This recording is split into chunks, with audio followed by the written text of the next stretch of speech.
Hello, welcome to Krafting Kitty. My name is Erin, and it is Saturday.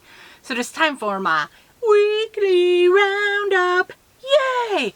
What is a weekly roundup? Well, it is where I go through my week in crafting. You'll see my WIPs, works in progress, FOs, finished objects. However, you won't see all of my WIPs or FOs, although I don't have any that you're not going to see. Because I do have a couple of projects that have special days. So I don't talk about things we're making Thursday, and I don't talk about Fridays with Fred here. Tune in on Thursdays and Fridays to see about those projects. What we are going to talk about is my penultimate, second to the last, stitch marker of the day from Miss Ellie Leva at Ellie Leva's Crafts and More. This is her Sugar Skull set. So let's see what the second to last Sugar Skull is. Let's see, come here. Oh, that's pretty. Again, it's a white base. It has pinks and I'm going to say that's an aqua. It's a light blue and purples. And it's very cool. It's got, I was going to say that's an exclamation point, but I actually think it's a keyhole in the eye socket. And then a very pretty flower on the forehead. So let's see. Oh, and the beads are a green, a blue, a pink, and a white. Let's see. Oh, I was holding it so carefully and then I made the turn. There we go. You saw it for a split second.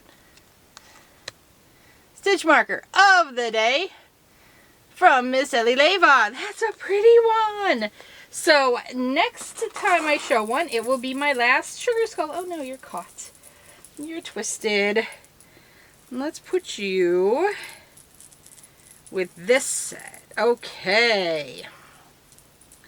So here we go. All but one of the Sugar Skulls. And remember, you get all the stitch markers, and it also comes with a stitch marker holder. And normally an extra thing or so in here. I know this one came with this ornament. Very, very cool. And I think it came with something else. But I think Bingo made off with that long ago. Oh well. So that is the stitch marker of the day. Go check out Ellie Leva for more stitch markers and whatnot. So finished objects. I have one. It is on Betty back here. So I did, oh no, oh, it's caught. I put the yarn behind it. Okay, so my brilliant plan to just take it off of Betty isn't going to work.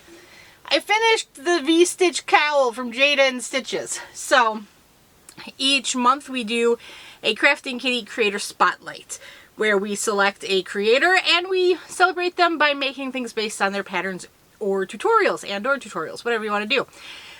I make something to be one of the prizes. It's open worldwide. If you're curious about the spotlight, go check out the video. Oh, it's like the 17th, isn't it? It's the 18th. Oh, shoot. I was supposed to do a mid-month update. Okay, so on the first of the month, I announced that all the details are in there if you're interested. But this month, we're featuring Jada in Stitches. I made that V-Stitch cowl right there out of Premier Sweet Roll Sprinkles. I think it's Sprinkles. Frosty? Sprinkle. I feel like it was Sprinkles. Anyway, I made it. It's a cowl. It was a really fun, really kind of mindless make. It was great for just, you know, watching TV and having something to do with your hands. As part of the giveaway, I had 3 cakes of it. That cowl used maybe 3/4 of a cake. So the additional 2 cakes I had and the remainder of the 3rd cake, if the person wants it. If for some reason the person doesn't want it, I'll make I'll make granny squares or something out of it. But I'm going to give to the winner so they can make other things to accompany it if they want. I believe Jada has a hat and matching fingerless gloves if you want to make a complete set. Anyway, so that is my finished object. As I said last week, I've kind of pared down to focus on time-sensitive projects, so I wanted to move that off my plate so I knew it was done. The next time-sensitive one I am focusing on is this, my whip. So this is the only whip I'm going to show. And come on, Bag. Let me get in there.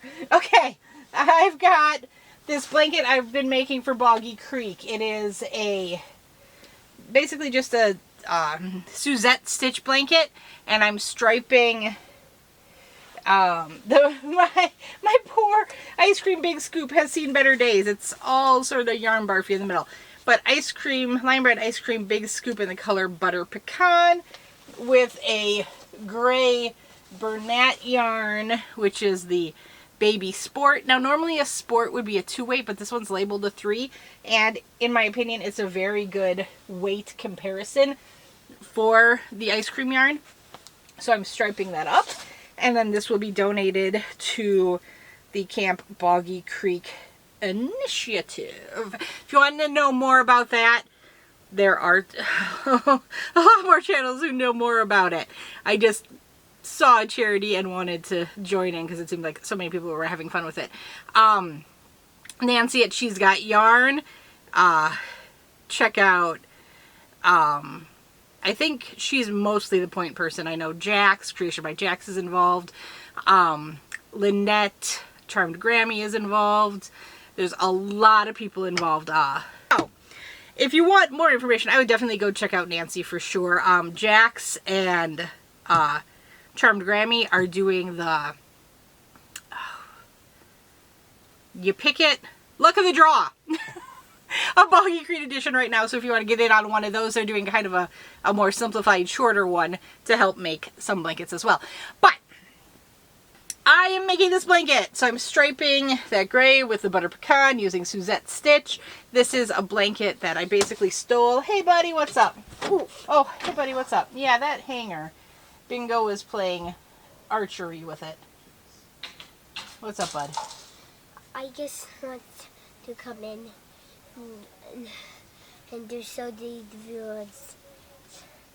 Oh, he has a Sonic the Hedgehog button. Okay, be careful. It's a pin. It's an actual pin. There we go. Okay, I'll hold it up to the camera. Mm-hmm. There we go. There you go. Poor Chomps has been homesick the last couple of days. He also has a head cold. He had the fever, but thankfully the fever broke yesterday. Oh, please be careful. You make me so nervous with that pin. Okay, good job. Good job. Way to be safe. Perfect. Awesome. Thank you, buddy. Go be awesome. So I saw Kim from Kim's Crochet and Knits made a very similar blanket to this for her grandbaby to be, and I thought it was a fantastic idea. I like the look of it, so I thought I would borrow it for this. Basically, the way you stripe it, do two rows of the same color so you can carry all the yarn up to the side and you can conceal it in the border and you don't have to worry about weaving in all the ends.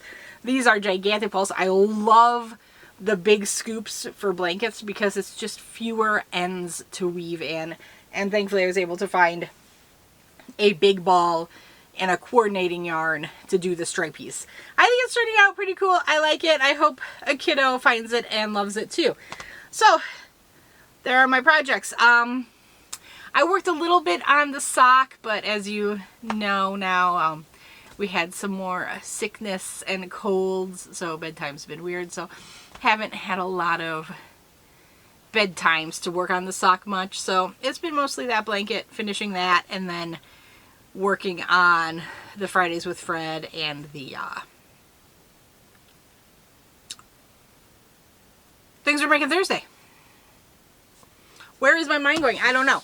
Okay, so I also like to talk a bit about the books I am reading. So we're done with kind of yarny goodness for this week. Just a couple minutes on books, and I will let you go mercifully early. I can go on these sometimes, I know. Okay, so I did finish Iron Flame, which is book 2 of the Empyrean. I think that's how you say it. Series. It is 5 books. Last time I said I wasn't sure if it was 3 or 5. Confirmed it will be a 5-book series. much to the chagrin of many, she had a recent interview and she has not even started writing book 3. So we'll see. Apparently it is all mapped out, so she knows the story. She just hasn't actually put pen to paper or fingers to keyboard, as it might be. I did not like this one as much as I liked the first one. That is common for me in series because we all know the kind of narrative storytelling arc. You start out, near the middle, you put your characters in some sort of horrible, terrible danger, and then you resolve it. It's the way of stories. It's been that for millennia. And so we know these books are not going to end with fuzzy, happy endings. At least hopefully until the end. She better. She describes herself as a romance novelist. She should know the contract. She should know.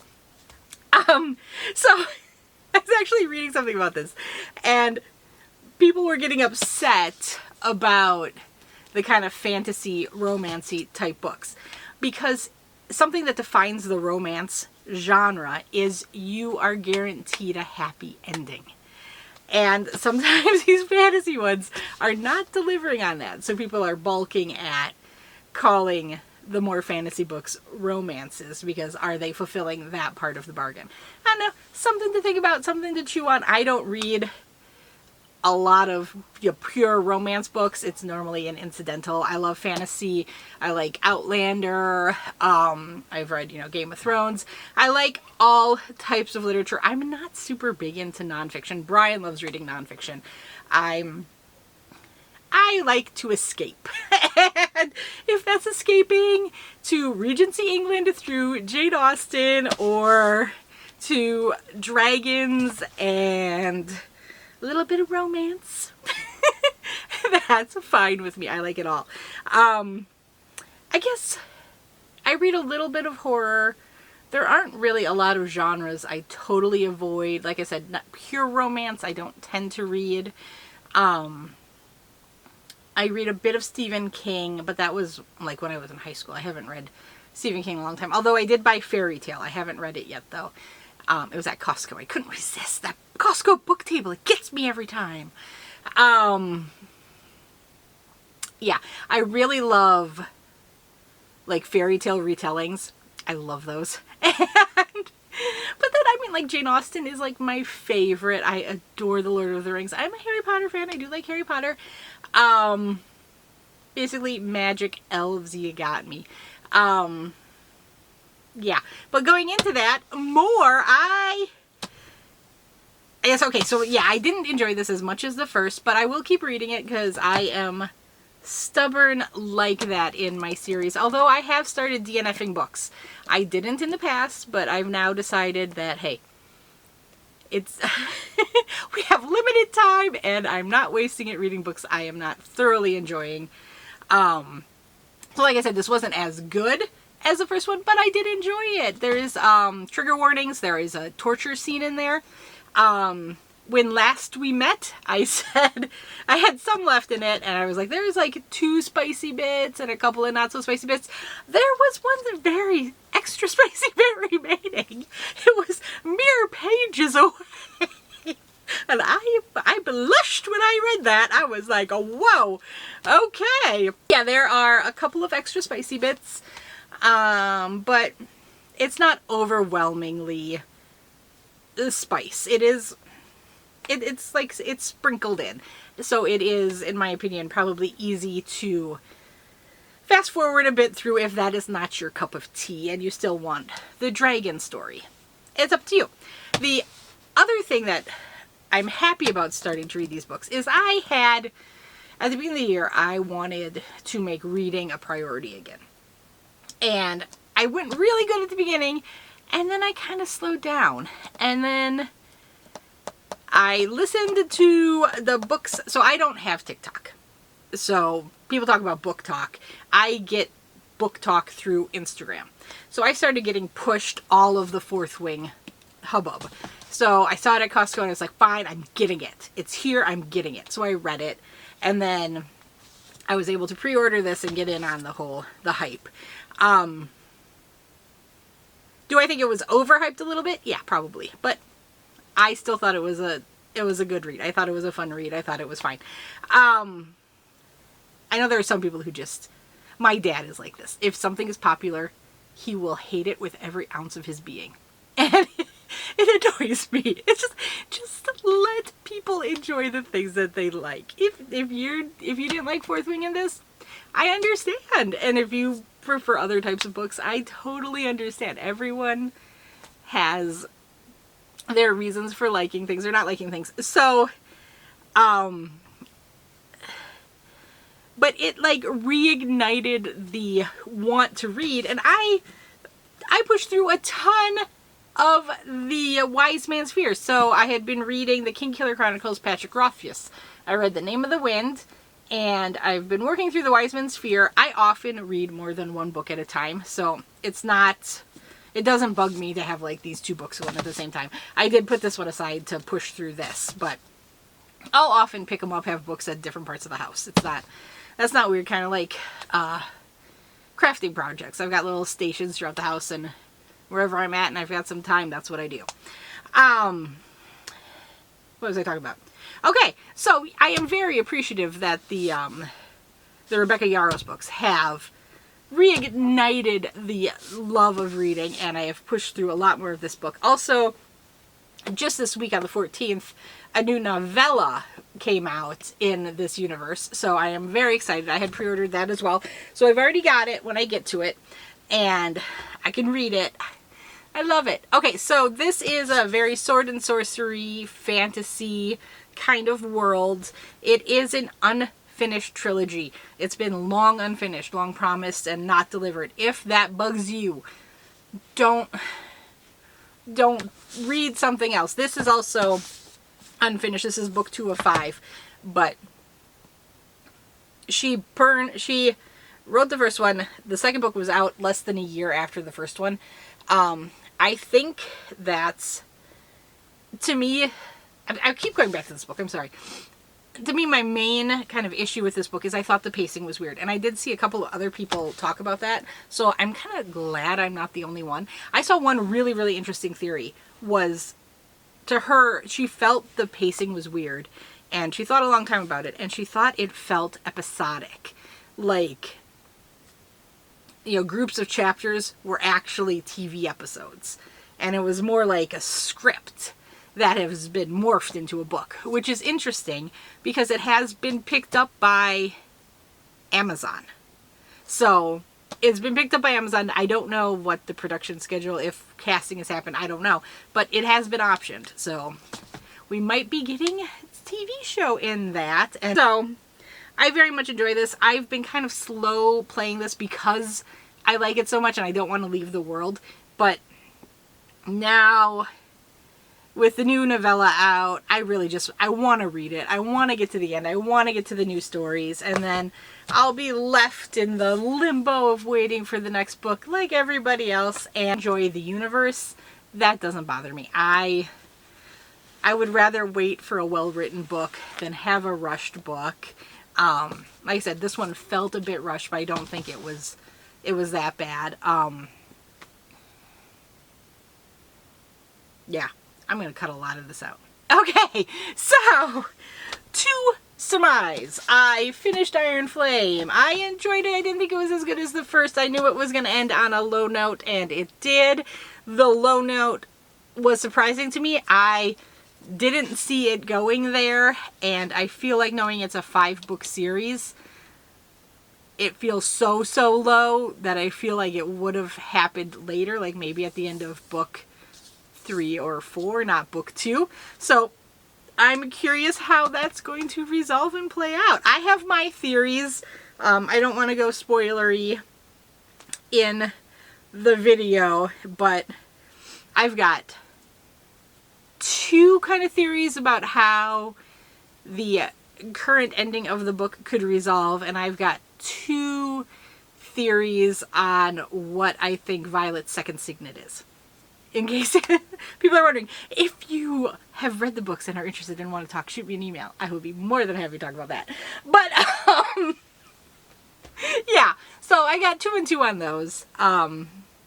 There's a couple that I've read that I kind of discount a little bit, but who knows? I could be misreading it, and you never know what's going to happen over the course of 5 books. I am now over halfway through this book, and I hope to finish it soon so I can read more in the universe. I enjoy it. I think it's a good read. I think it's an interesting magic system, an interesting kind of world, and yeah, I'm interested to see where it goes. Okay, I am gonna go ahead and talk to you later. Okay,